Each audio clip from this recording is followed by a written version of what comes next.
Hello, it's Lindsay. Welcome back to my channel. If you're new, please subscribe if you enjoy this video. We're going to be making a journal together, just kind of really laid back. It's a new digital kit that I have completed, and I think as I work with it and just chat with you and do some Q&A on how I design my digital kits, I think that you'll kind of get a good idea of the type of videos I do here on this channel.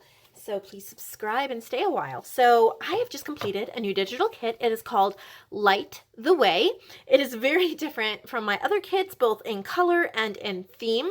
I think this would go incredible with almost any vintage journal. You could add a lot of vintage photos and things like that. But we're just going to be making a very simple journal. Nothing really fancy or over the top. So I just wanted to show you these pages. I offer this kit both digitally and printed. So if you do not have a printer, I can print and ship it to you. So there's lanterns, there's lace, it's kind of almost like a fairy forest lantern feel as well. There's metal patina. Avalon Rose was very gracious to give me the metal pieces, and we have digital curio, has a lot of lights and things like that that I have used, as well as all the other ones I normally use. I will put my sources down below, but these are the journal pages. This is a very simple or background page. This one's really neat. It's like kind of like a giant postcard. I've done a lot of like vintage metals, and there's like gold inking and flecks and stuff like that as well. This page has like some magical leaves. There's a butterfly and like lanterns. These same lanterns are on this page. These lanterns I got from Pixel Scrapper, and you get like 5 free downloads a day. So if you like those, go over and grab them. Here's some vintage lamps. And then we have our ephemera pages. There are 3 of these sheets, and there's like vintage book covers that have something to do with candles. There's vintage ephemera, as well as some that I've kind of collaged together. The lantern was from Raw Pixel, and then I have elements from Avalon Rose in the background, vintage. I've made like little tickets and labels and things like that. And then I've made some lantern note pages. And then these look like old envelope fronts, and then they have lights or lanterns on them. And then we have some vintage postcards with lanterns, vintage book pages and book covers and illustrations. And then this is from a book called Candle Lighting Time. And I just really liked how it was the back of the book. It's a scan. It has like a library card there, and I thought that would be really neat to like maybe glue on the back of the journal. And then there is this gorgeous envelope, and I found this beautiful image on Pixabay, and then I layered it with some vintage paper and in Photoshop, and so you have this effect, and that's gorgeous. So that is the kit. You can click below to go to my shop and purchase it there, but we're actually going to be making a journal. So the base of the journal is going to be this 12 by 12 cardstock. It kind of has these rays of sunlight, and I thought that might be nice. But I'm going to cut it down because it's a little big. Let's see, I think I'm going to fold it in half so I get an idea of the way I want the sun rays going. All right. Well, now I've confused myself. I love how I do that. All right. So I'm going to do just a little under 9 inches, just slightly under 9 inches for the length. And then the width is going to be just, well, I probably leave that right at the 6 inches. So pretty much 9 by 6. I just cut a little bit off the height here so that the pages don't hang over. And then I found some fabric that I thought would go well with it because of this seafoam-ish green color. See? So this is going to be the front of the journal. It's kind of a stiff fabric, so hopefully it's going to cooperate with me. All right, let's cut a piece off. I have such a little workspace where my camera is. This is not where I normally work. I'm jiggling the camera everywhere. my work desk and everything, the light is not usually quite as good, so I have all my lights set up with this little table, and it is hard to make full-size journals on it, but we will figure it out. Whoops. Oh, come on, Lindsay. Oh, sorry, guys. My brain's a little smushed. All right, we're going to use our glue here because my glue stick is not working. You know, I always hope to have like perfect tutorials, but life's not perfect, and I really do not edit my videos. I don't see a point. If it's that bad, I redo it, but I try to just kind of keep going so you guys see the actual process and you don't have a heavily edited video and you don't think I'm perfect, because I am so far from it.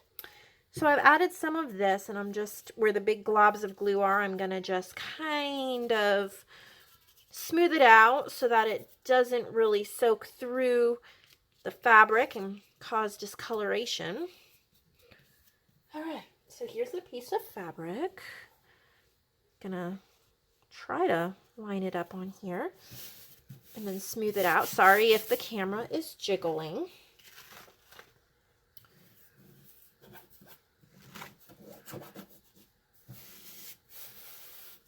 And then I guess I have to decide if this is going to be the front or the inside of the cover. I was going to have it be the front, but now I'm not 100% sure. So I'm going to cut it down and then we will see.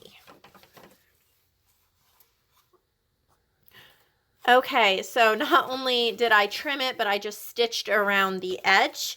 And I am pretty sure that this is how I want it to go, with the fabric being the cover, the outside of the cover.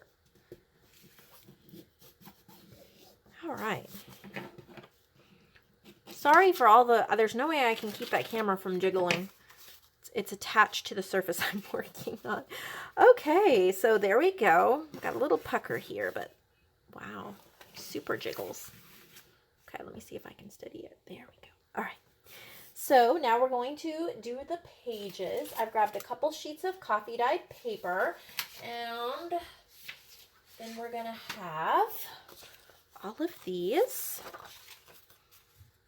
And I'm just going to leave the other side white because there's a lot of brightness in this, a lot of white as well. And then they can be stenciled or collaged or other things to them.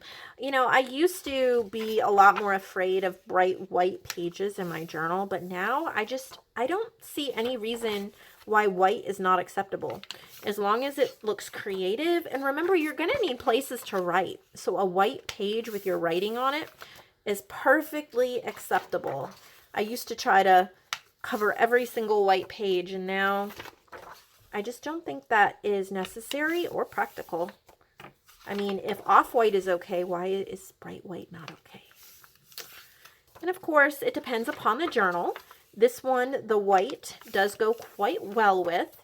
Some of them it might not go quite as well, and that is fine.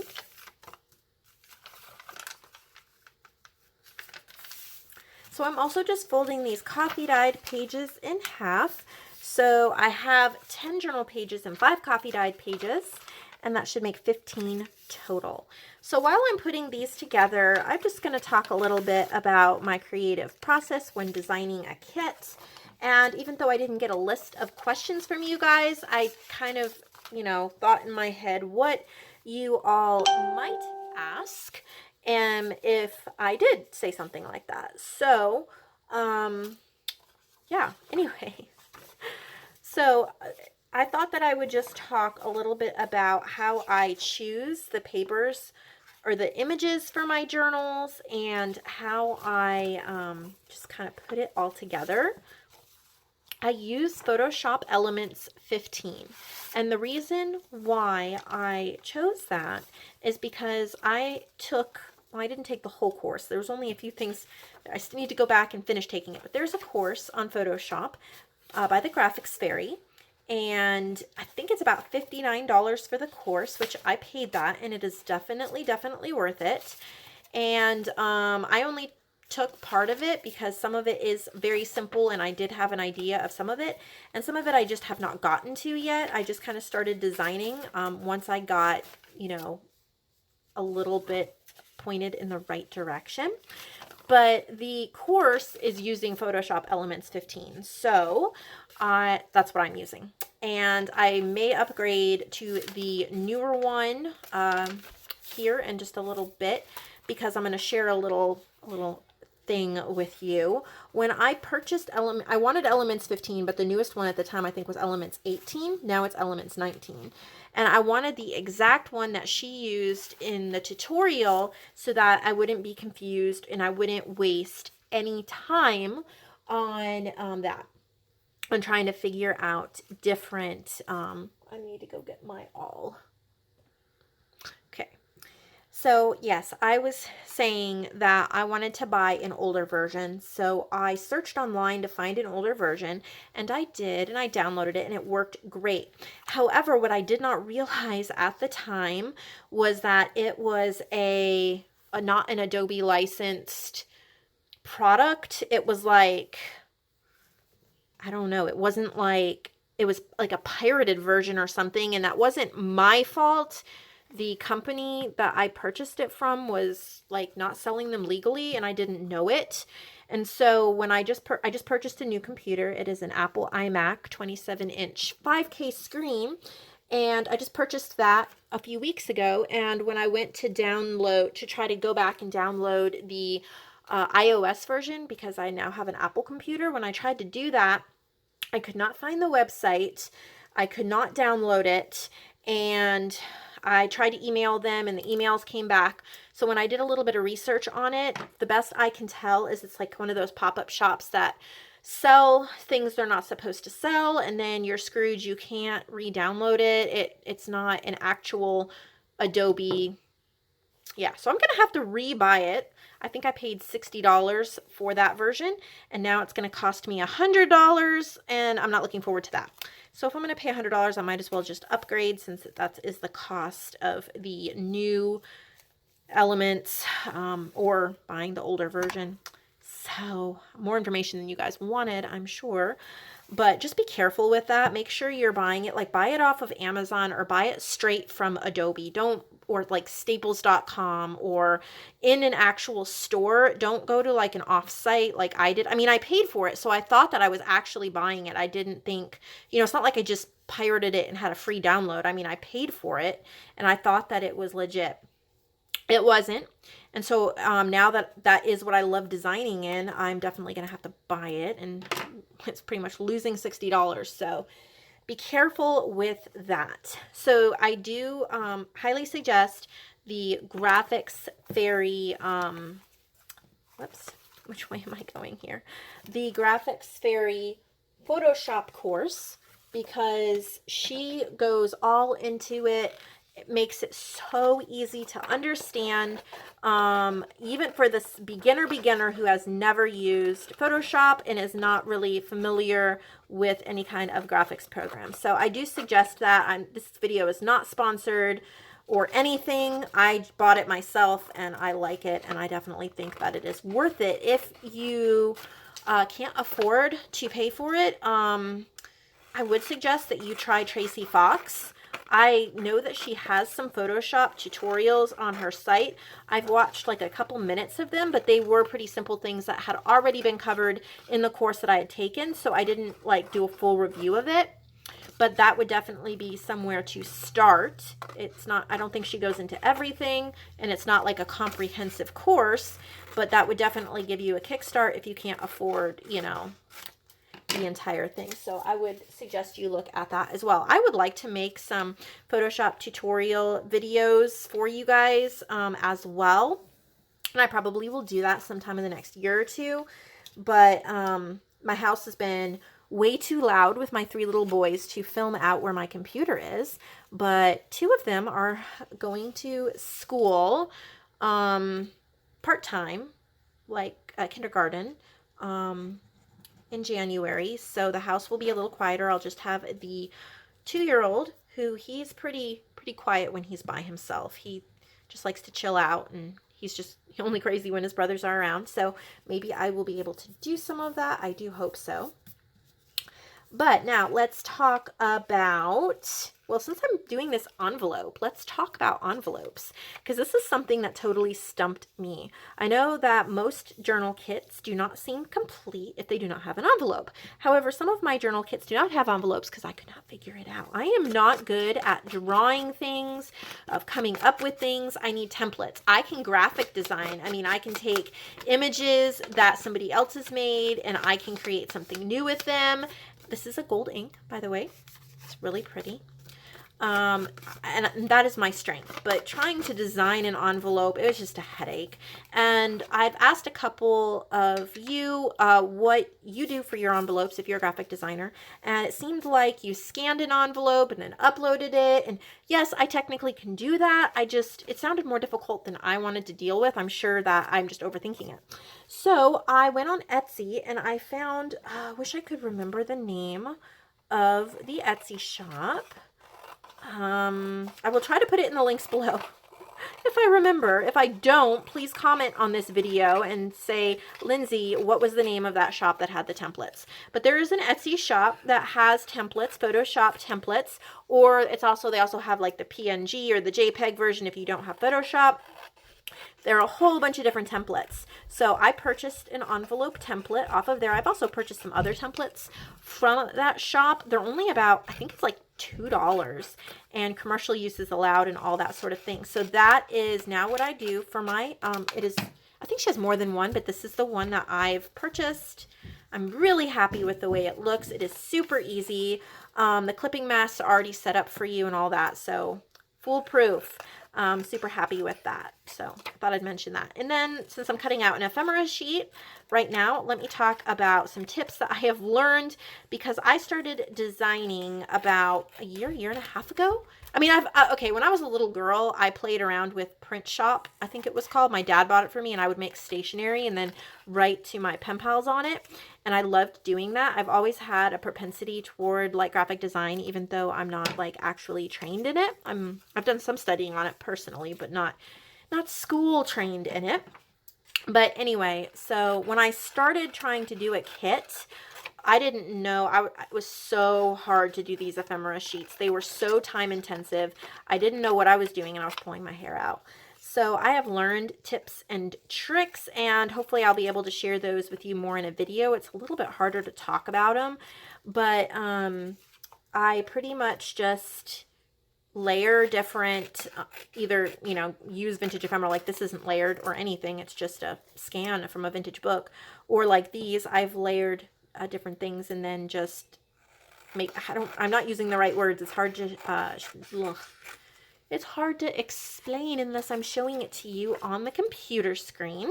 But if you look here, it's just the same size page as one of my journal pages. I just added 3 of these and 2 of these underneath. I just kind of fit in as many as I can on the ephemera sheet. And the more you do it, the faster you get. I honestly think that's the biggest tip I have for you on ephemera. Now let's talk about where I get my graphics and how I pull everything together and what is my process. So this used to be extremely difficult for me. It gets easier and easier the more and more I build a graphics library. If you want to do design, build a graphics library of graphics that are okay for commercial use. So you either want to look for graphics that are in the public domain, or you want to look for like Creative Commons or attribution. In other words, you can use it if you say this is where I got it from. You can't just pull any image off the internet. For example, the envelope background here, this is from Avalon Rose Design. Her stuff is commercial use allowed, and it is allowed in digital works. So there's that. And then this image with the lamppost, that is from Pixabay, which is Creative Commons, no attribution required. And everything on there is like that. And that's the same thing with this. So as I get more items from Avalon Rose, she's been gracious enough to sponsor my videos, but you can go to her website and she has mega packs, and for very little money you can get thousands and thousands and thousands of designs. They don't cost that much, and then you can just save them and you'll have more items to use later on. It's amazing how many ways you can use the same item. For example, okay, so there's a website called Creative Market, and it's kind of like Etsy, but it's all digitals. And I can't even remember the name of the shop. It doesn't really matter, but there was a bundle. It had over 16,000 elements for design, and it was on sale for $24. And so I purchased that because there were thousands of items that I will be able to use again and again for years to come. And so the more you get, the more you know. Also, Digital Curio, she has amazing, amazing stuff. I've used a lot of her items as well. So super, super fun to just start piecing together items. I also love to go, so pretty much when I'm starting a kit out, I know I'm kind of rambling, but I'm trying to cut and talk at the same time, so it's kind of difficult. But like I was saying, so when I'm starting to put a kit together, before I actually start designing, I start pulling a whole bunch of graphics that I think I might use. I don't always use all of them, but I often use most of them.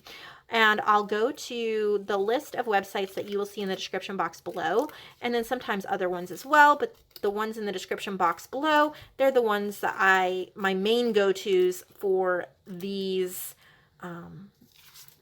this kit.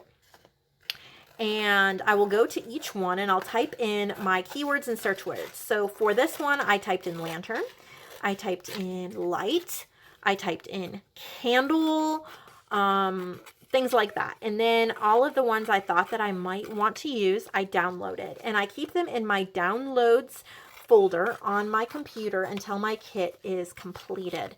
When my kit is completed, then I go through my downloads folder and I part everything out into its own folders. So I put all of the Pixel Scrapper images in the Pixel Scrapper folder. I put all of the Pixabay images in the Pixabay folder. I put the Digital Curio. You get the idea. That way I have it to use later on. But now my download box is empty and free again. So when I am ready for my next kit, I start. Yeah, I didn't used to do it this way. I used to just keep filling up my download box, and I spent half my time designing the kit scrolling through hundreds of images. And so, like, if you all remember, I have a flamingo kit that I did several months ago. And then, like, after that, I might get them mixed up, but I did a berry kit. And so while I'm trying to put together the berry kit, I'm scrolling past dozens of flamingo and pink images, trying to find the ones I just downloaded that had berries on them. So yeah, really try to have a good system and then name your folders so you remember where, I mean, you're not going to remember after a while where you get everything. Like this little metal, what is it called? Like label holder. I know there's another name for it, but I've used it in more than one kit. I know I used it in my ocean music kit. I might have used it in another one as well, plus this one. So it lives in the folder called Pixel Scrapper because that's where I got it from. But I can pull that out for any kit. Now I think I finished that. I'm going to go ahead and ink these up, get my trash out of the way. I know this is a very long video, but I'm enjoying it, and I hope you are too. So give it a thumbs up if you're enjoying it, so I know that I'm not boring everybody. But I get a lot of questions about my digitals, and I'm going to use cracked pistachio on all of these. I get a lot of questions about my digital kits, and so I thought I would just answer several questions here while I am working on this kit, or this journal and kit. So what was I saying? Oh yeah, keeping everything in the folder where it belongs. I believe that, like, this lantern, when I put it all away, this will go back, this will go in the folder raw pixel, because that's where I got it from. Yeah, and so that way you can credit. It is important when you're dealing with images that you credit where you get it from. Now, I don't go crazy and overboard and say every single page is made up of all of these different shops, but I do try to put one list for the kit. I do feel that is extremely important unless you are only using public domain or no attribution required images. But in Pixel Scrapper, they don't require attribution. So that's nice. However, I do like to still give them a shout out and ask people to go over to their website because it has, my graphics design game had a huge step up as soon as I started using all of their amazing images. A lot of the scrapbook type graphics that would be great in making digital kits, they're personal use only. You have to be careful when you purchase these graphics kits that they actually are like commercial use allowed and that digital commercial use is allowed. So it does take some research. Take some research. But I like to say in the list below, you know, my graphic design resources were, and then just list all of the shops for it. So that way when I'm doing the next shop and I use the graphic, I don't forget. They're not all just lumped in one place where I forget where it's from. I remember. And then next to my computer where I'm designing, I have a little scrap of paper and I scribble down, like if I download from a certain site, I just scribble down like Pixel Scrapper, Raw Pixel, whatever the ones I'm using for that kit. And so when I am ready to write all of the, then here's just some extra things I'm going to put in the journal. When I am ready to write out the description box, then I already have those ready. So that is another suggestion that I have. All right, we are going to decorate the cover, but actually I want this to go on the back cover, so we're going to start there. See, look how neat that looks. And this glue stick is not having it today, so I guess we are just using this glue. Trying to think, what else did I wanted to tell you guys about? I'm thinking. Whoops. At least you can watch me do something while I'm thinking. Kind of lost my train of thought, and I thought I had something else to say. Well, maybe not. Please put in the comments below other questions you have about digital design. If I don't answer them in the comments section, because I am really busy this time of year, I will try to do other videos where I answer those questions, and it'll just kind of help me know what kind of questions you guys have so I can answer them. Pinterest is a good resource, but if you do not like spending a lot of time doing research, don't use it. And I'm very serious about that. I know that sounds kind of like silly, but a lot of times you're going to see something. Okay, for example, the lantern dance. This is a postcard. It was on Pinterest, and I found the name. It had the name of the artist and the years that the artist lived. The artist was born during public domain time, but died after public domain time. And I didn't know when this illustration was done. Now, it was a postcard, and I didn't see the copyright sign on it, so it might be okay to use anyway, but I wanted to be for sure, and so I had to start doing research and find when this postcard was made, and after some, Googling and all of that, I did find that it was made 1921 or before, because there was one postmarked 1921, and so that makes it the public domain, and I felt okay using it. This also was on Pinterest, I think, the candle and the cat. So I had to search it and find this was like early 1900s. It was public domain. I could use it. But there were several others that I found that were not public domain, and I was hoping to use them, or maybe they were, but I just didn't feel right about it because I couldn't find enough information on it. Okay, so I put all the little pieces in this little bag, and that's going to slip here in the front. And then these bigger pieces,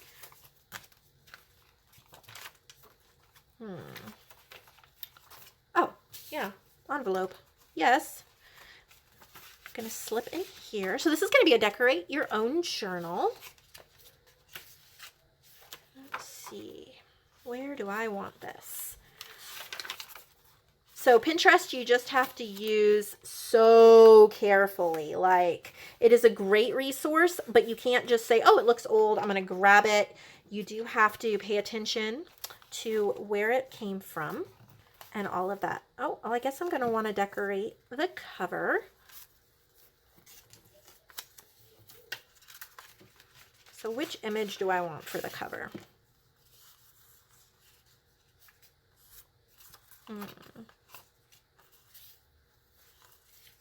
So many good ones.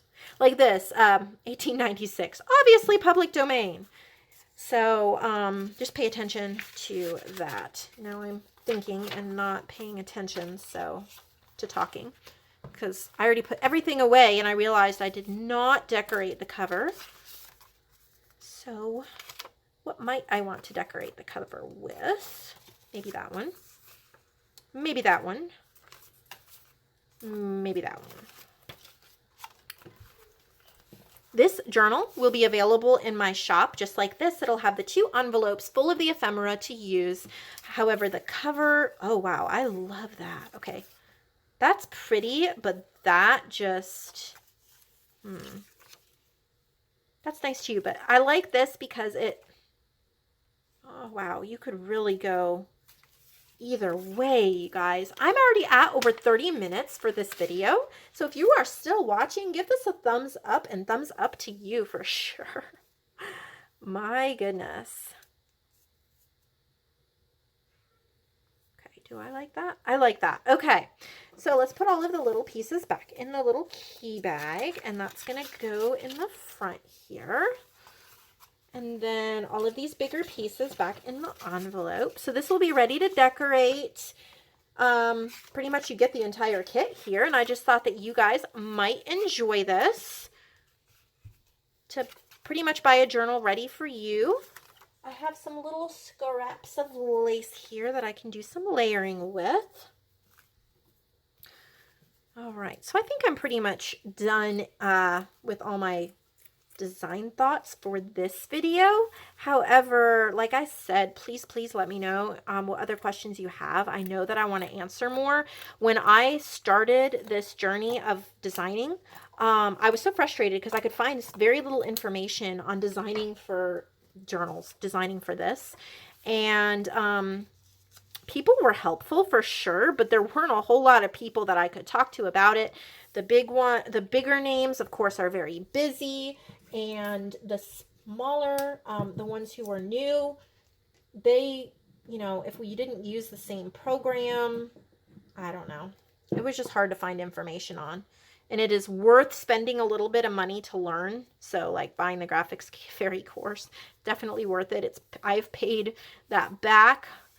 All right, I'm going to stitch this on and I'll be right back.